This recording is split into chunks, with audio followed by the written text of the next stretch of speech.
Welcome to Mosaic. I'm your host, Susan Schulman-Pertnoy. Mosaic is Jewish Federation of Palm Beach County's weekly news magazine exploring the most critical issues facing Jews here and around the world. We'll be right back with Mosaic.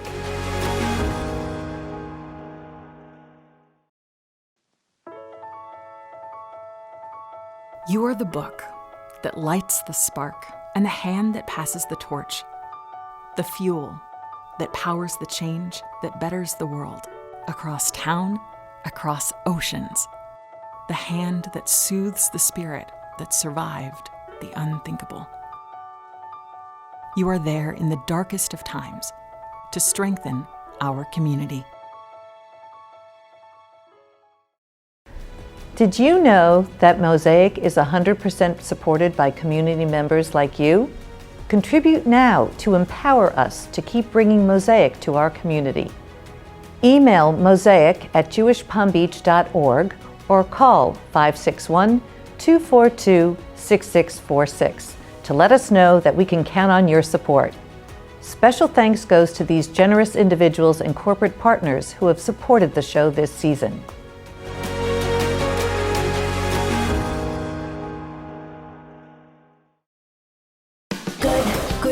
Moving and storage, your superhero movers. More moving horror stories. Think it's a good idea for your friends to show up with pizza and beer to help you move? Wrong. Amateurs. Is there a real mover out there? As a former police officer, I've heard all of the moving horror stories. But you can trust me and my pros, and we'll have you saying, Opa! Call Star Greek. Good Greek, moving and storage, your superhero movers. During this challenging time, stay active, informed, and connected with your Jewish community. Visit jewishpalmbeach.org/coronavirus to take advantage of a variety of videos, articles, activities, and online events for you and your loved ones. Explore ways to help others and access vital services to help you get through these challenging circumstances.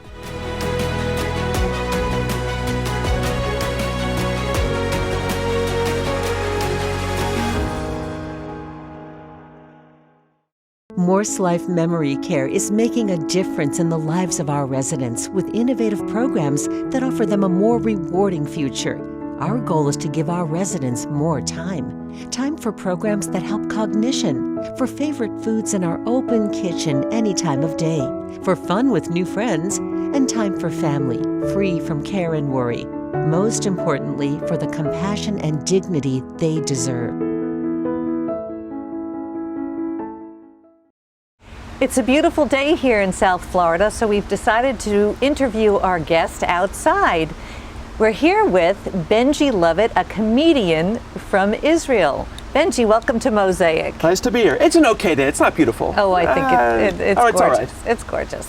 So tell me, what's a Texan, or how does a Texan like you wind up in Israel as a comedian? Just happened. Life is funny. Spent a lot of time there growing up and a year before university, and by accident. But comedy, where did that come from? Well, I did it a little bit as a hobby in the States, and it just sort of evolved. I mean, you might have heard Israel sort of called the startup nation, like a startup company is a startup nation.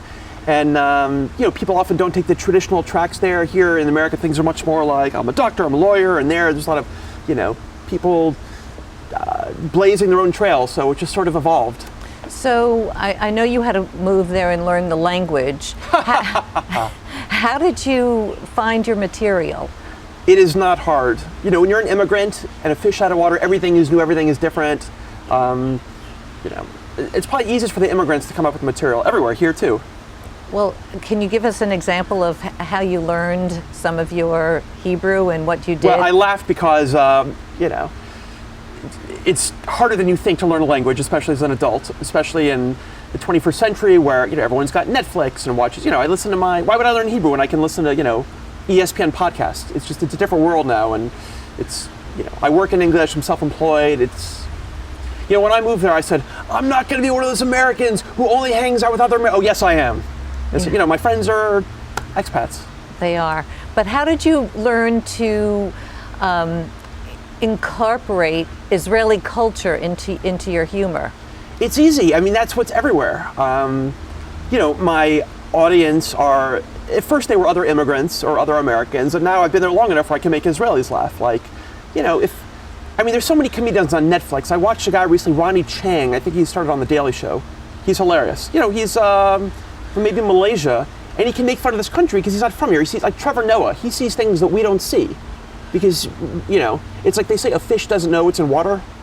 You might have heard that. Like, it's just normal life. So people who are not from here, it's easy. Can you give us some examples of the differences between Israeli culture and American culture? I don't want to offend the Americans. You're not going to offend anybody. So the stereotypes are that, Israelis are rude and that Americans are fake. And when it's sort of true. Like when you go to Israel for the first time, people are they're straightforward, they're direct, they don't sugarcoat, which can be off-putting, but then you learn to appreciate it. And Americans are, we don't grow up knowing how to have, disagree and, if I'm cooking dinner for you and I make soup and you don't like it, what are you going to tell me? It was different. Just say, just tell me. We're friends. You can say, yeah, not for me. It was different. Just say you didn't like it. What's going to happen? We got, our relationship should be able to withstand that. But you say, it was really something. And people are like, what? What does that mean? So you make a living educating people through comedy. Is that accurate? Yeah, it's a real interesting niche. So for those watching the Jewish community, I grew up in informal Jewish education, so I created, when Israelis ask me what I do, and if I'll say I'm a comedian, but if someone from this world asks me, I say, I use humor to create conversations about Jewish identity. It's comedy and different cultural presentations and, sometimes cultural training, but... And what type of groups do you work with? So over here in the States, I come 4 or 5 times a year and do different Jewish community organizations like the Federation and things like that. There are so many tourist groups, tourist missions and international students and, often more and more Israelis. For example, there's a tour operator who hires Israeli counselors to run a teen tour of Americans who come over in high school. They want their Israeli staff to understand how to deal with Americans, so they'll bring me in and do a show about, cultural differences, then maybe I'll talk a little bit about, American personality. So it's a combination of things. And don't you educate birthright students in Masa? Yeah, I work a lot with birthright, because when tour groups come, what I'll often say to the tour operator, hire me. Do you need comedy on a mission, on a trip? No. But what you do need is someone to explain Israeli culture. They're going to get the history, they're going to get the religion and the politics, but nobody explains the people. And what a shame for someone to come back thinking I didn't really like Israelis. Like, why was the bus driver rude to me? Why wasn't the service good? Well, there are reasons for that. And what you learn is when you travel abroad, you should learn as much about your own culture as the other culture. Like, there's this stereotype of the ugly American. Yes. People know what that, we go abroad and we complain. People think we're often entitled and complain because we think everything should be like America, but... Well, it's very important for Americans and diaspora Jews as a whole to connect to Israel, and right now there's a bit of a disconnect. You're basically building a bridge, aren't you, between the two cultures? These are my building clothes right here. My hands are dirty. Yeah, I try to break down the cultural differences in the Jewish communities of the United States and Israel. There's this question about who is a Jew and and who can pray in what way. But if we don't even know how to communicate in the most basic way, how can we talk about these big issues? So. Yes, that's very important, and we're going to talk some more about that, but we have to take our first break. No! Yes. Already? Yes, Come on! so fast. We'll be right back after this brief message. Don't turn it off!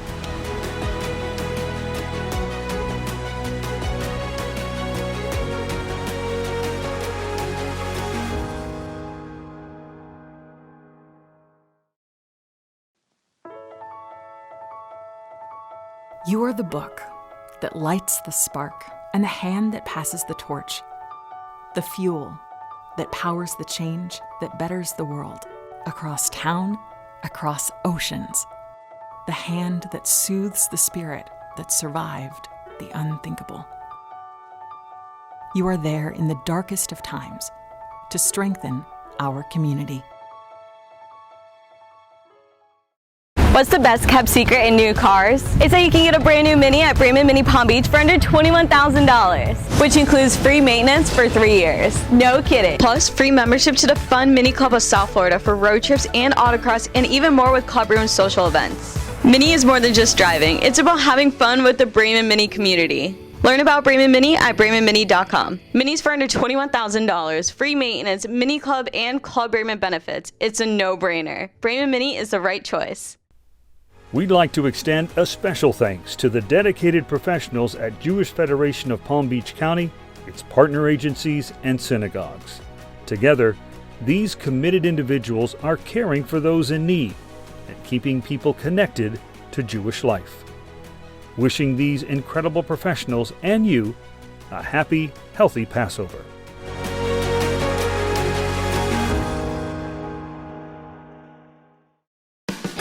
Greek, moving and storage. Your superhero movers. For moving horror stories. Hey, I heard you're looking for a mover. I got a deal for you. Staring at this mover out there. As a former police officer, I've heard all of the moving horror stories. But you can trust me and my pros, and we'll have you saying, Opa! call Star Greek. Good Greek, moving and storage. Your superhero movers. Did you know that Mosaic is 100% supported by community members like you? Contribute now to empower us to keep bringing Mosaic to our community. Email mosaic@jewishpalmbeach.org or call 561-242-6646 to let us know that we can count on your support. Special thanks goes to these generous individuals and corporate partners who have supported the show this season.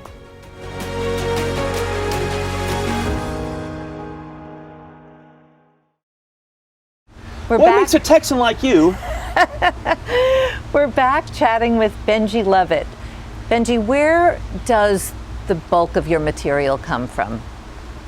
So, the short answer, what I said before, is everywhere, but it really comes from complaining. Like any comedian who's happy in life with no problems is not a good comedian. It comes from frustration. If you watch a comedy show, people are complaining, and so I have to say, a little sidetrack, but it's going to answer your question. Did you watch Curb Your Enthusiasm? Yes. Do you like it? Yes. So I had a realization a few years ago. Don't steal my idea. I had this idea that I've turned into a presentation.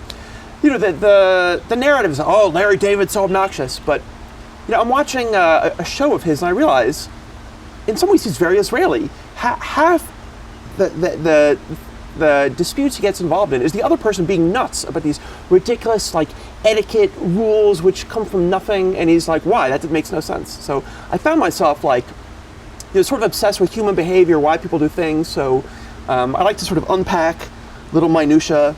And he's, there was an episode where Susie Green, Jeff's wife, wanted to give him a house tour. He's like, I don't need it. It's a tour. And she got so offended. Why? Because he didn't want to, it's like that little thing. So you find that in everyday life, even when you go to the supermarket, you find some material wherever you go. Yeah, but I mean, it's just sitting down and picking these things apart and figuring out how to, a comedy is really a skill. So the more you learn how to write and structure things, the better you get at it. And then you take that skill and you use it, you hone it so that you can use it in educating your audience. Yeah. Isn't that what you do? Yeah. Tell me about I'm switching gears, the political climate today in Israel. Where's the humor in that? Or is there? There's humor in everything. There's humor everywhere, really. You once did a show with soldiers, the IDF, during one of the operations in 2014. Can you tell us about that? Yeah, who arranged it? There was 2014 was Operation Protective Edge, and there are bases all over the place, and two other comedians and I got to go to a base and perform a few minutes for some soldiers in English. I would love to do it now because I'm, I would say I'm more Israeli and I'm more able to make Israelis laugh. But I always joke that an Israeli laugh is worth 10 American laughs. Because I know I can make Americans laugh when I can make an Israeli laugh. That's very fulfilling. That's Not because their sense of humor is different, but I'm an outsider. It means that, like, I figure them out. So how long will it take for you to become an insider? I mean, I am, I think I am an insider. How's the social scene for a comedian? Well, what do you mean? Are you dating? Have you even talked to my mother again? Well, I know you were on a show called The Singles. Oh, God. You saw that? Yeah. I didn't know what I was getting into. How did that go? We're married. Actually, no, Oh. I'm joking. Haven't seen her since. No. Oh, okay. But I don't know if dating's different from a comedian is than from anybody else. It's a real thrill in Tel Aviv, let me tell you. No. I think the bigger the city, the harder it is. Israel is 71 years old. There's been a lot of trauma during those 70 years. Where did you find the humor in the nation? I mean, look, like, Jewish people are known for, laughing to keep from crying historically, but, I'm not laughing like, I mean, look, like, even when there's a war, maybe the Israeli comedians, understand the sensitivities better than I do, but, you can laugh at anything if you do it smartly. But, I've over the time, I've come up with more jokes that maybe would here be considered darker, but, like, They go over well there. yeah. Jerry Seinfeld is. Who? No. It recently commented about his jokes having to be PC correct, and it's a problem for him. How do you feel about? How do you deal with that actually? I mean, look, like, this is a long conversation, but my philosophy on life now is like, some things are better in this country, some things are better in this country. The ideal is somewhere in the middle. And political correctness, obviously, the intentions are good, but things can be taken too far, especially in comedy when people don't understand the intent of a joke, or they have a blind spot. Like, it's gone a little crazy in America. And it's like if I said, "Why did the chicken cross the road?" and you said, "Chickens are murdered by the millions. How dare you joke?" But that has nothing to do with the joke. That is where a lot of people are in the West. So just simply saying the word chicken should not be offensive, but you could get offended by anything if you are missing the context. Are you able to be sensitive to all the different ethnic groups in Israel? Can your humor play amongst everybody? I mean, I think if anyone finds me offensive, they're like beyond, like I would say, beyond the reasonable line. I mean, okay, that's good. That's wonderful. And do you deal in politics with your humor, or a little bit. Stay away? No, you but do. I've even figured out how to frame it to, like, defuse anyone who could possibly be offended by it. Okay. Well, you can't not. I mean, I've got a joke here and there, but. You want to share? So I'll preface it by saying jokes are never funny off stage, but so I joke about Benjamin Netanyahu, our prime minister, who's been prime minister forever. So I preface by saying, if you want to vote for Bibi, vote for Bibi. But what I don't understand is people who vote for him. Why? Because there's nobody else. There's nobody else. Like, would you be like that in another context? Like, hey, how's your relationship?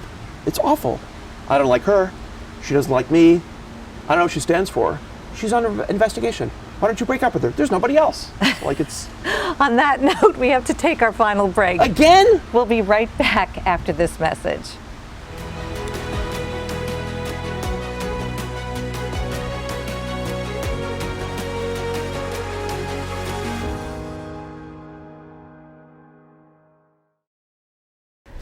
Did you know that Mosaic is 100% supported by community members like you?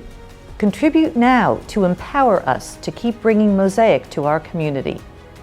Email mosaic@jewishpalmbeach.org or call 561-242-6646 to let us know that we can count on your support. Special thanks goes to these generous individuals and corporate partners who have supported the show this season.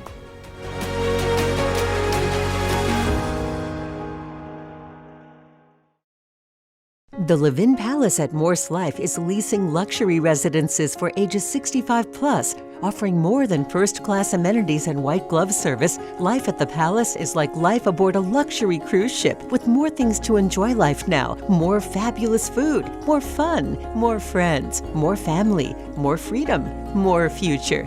Morse Life is more life. Live it at the Palace. Start your fabulous future now. Call 561-537-3402. During this challenging time, stay active, informed, and connected with your Jewish community. Visit jewishpalmbeach.org/coronavirus to take advantage of a variety of videos, articles, activities, and online events for you and your loved ones. Explore ways to help others and access vital services to help you get through these challenging circumstances.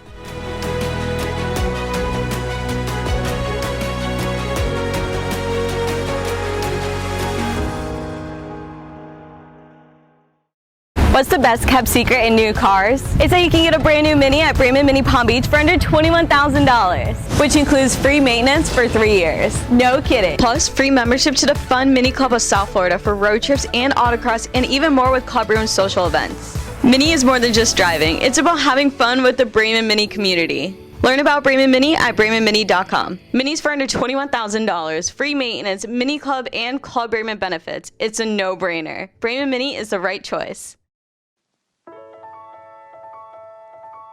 You are the book that lights the spark and the hand that passes the torch. The fuel that powers the change that betters the world. Across town, across oceans. The hand that soothes the spirit that survived the unthinkable. You are there in the darkest of times to strengthen our community. We're back with Frederick. Frederick. We're back with Benji Lovitt. Benji, tell us about your comedy training, or are you teaching, are you training other people, or do you take classes? For any aspiring comedians out there, there really is no training. There's like, you can find a class here and there, but you got to learn. It's like if you want to play basketball, you can't read a book. You got to like learn from doing it. But I did have the opportunity to teach a class recently. And how did that go?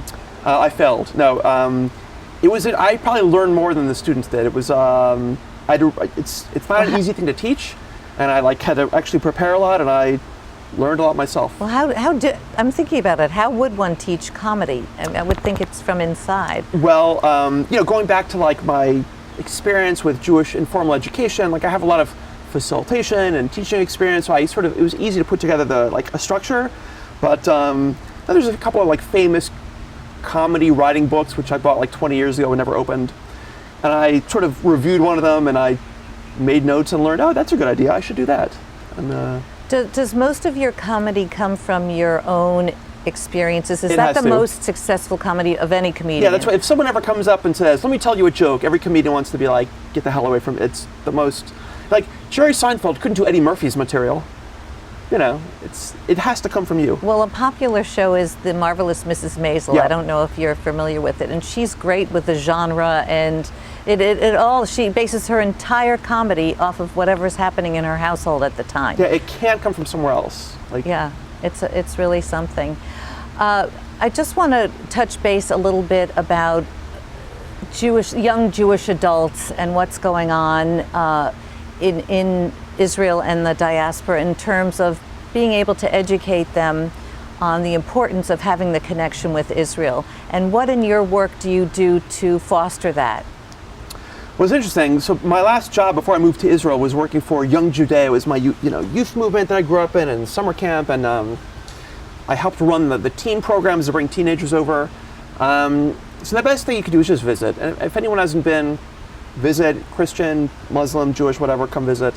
But once you're there, I enjoy, sort of making people laugh and see Israel or maybe even America in a different way.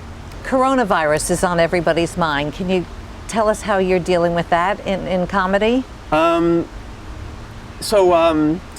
actually been pretty active on Facebook. So it's funny, people who know me or follow me, I guess know that in 2014, maybe the most meaningful thing I've done in my life during the Operation Protective Edge, it was the little war. No, big war. Yeah, it was the tunnels. They called it Operation, so it wasn't even a war. That's why I said the little war. The conflict between Gaza and Israel. I spent a couple months just writing down just hundreds of jokes and it's sort of what I became known for, making people laugh during the stressful time. So. Well, that's very important. Yeah. So a lot of people have said this is the most sort of active I've been online since then. Just it's a new thing with lots of angles, and it's fun to make light of something. So I've been, it's so new that I only was on stage once or twice in the last week that I had an opportunity to make some jokes. But if you don't have a sense of humor, you'll drive yourself crazy. Well, especially with, in light of what Israel's been going through since its inception, you need to be able to... Well, what's been going through? I haven't heard. No conflicts, nothing? It's all... I haven't followed the news. It's all I don't know what's going on. Do you get involved in the food scene there? I do eat a few times a day. It's a great, really growing food scene in Tel Aviv. I, don't check it out as much as I should, but it's great stuff. And what are your plans for the future in terms of I thought comedy? I'd record the show a few more times. Yeah. We'll see how the ratings are. I'm going to keep performing and trying to get better and better. And you just flew in from Israel to the States, and I know you're here at our federation for a function. What are you doing here tonight?